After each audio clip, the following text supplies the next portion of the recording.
पोलादपुरात संततधार कायम. सततच्या पावसामुळे सावित्री नदीने धोक्याची पातळी ओलांडली. तालुक्यात ठिकठिकाणी अंशतः घरांचे नुकसान.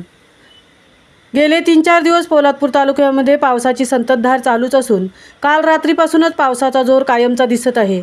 सततच्या वाऱ्यामुळे काल रात्री कोंढवी विभागाचा विद्युत पुरवठा खंडित झाल्याचे दिसून आले. तसेच पोलादपूर महाबळेश्वर रस्त्यावर आंबेनळी घाटामध्ये एक टँकर वळणावर मधोमध बंद पडल्याने या मार्गावरील वाहतूक काही काळ बंद होती. आज ठिकठिकाणी झाडे पडण्याची घटना घडली असून काही अंशी घरांचेही नुकसान झाल्याचे दिसून आले आहे. सावित्री नदीची पातळी सतत वाढत असल्याने पूरसदृश्य परिस्थिती निर्माण झाली आहे.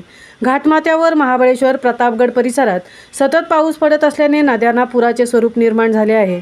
आज दिवसभरात मौजे सवाद येथील श्री मधुकर बंडू जाधव व श्री गणेश राजाराम खेडेकर यांच्या पक्क्या घरांचे अंशतः नुकसान झाले आहे. तसेच सडवली आदिवासीवाडी येथील श्री काशीराम हिलम यांच्या घराचे नुकसान झाले आहे.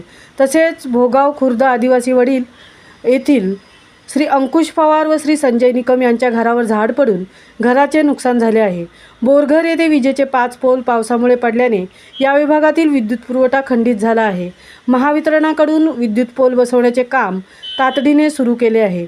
मौजे तुर्भे बुद्रुक व तुर्भे खोंडा या गावांना जोडणारा रस्ता खचला आहे. त्यामुळे मोठ्या वाहनासाठीची वाहतूक बंद करण्यात आली आहे. लोहारे उंबरकोंड येथील दिनकर सकपाळ यांच्या गुरांच्या गोठ्याचे नुकसान झाले आहे.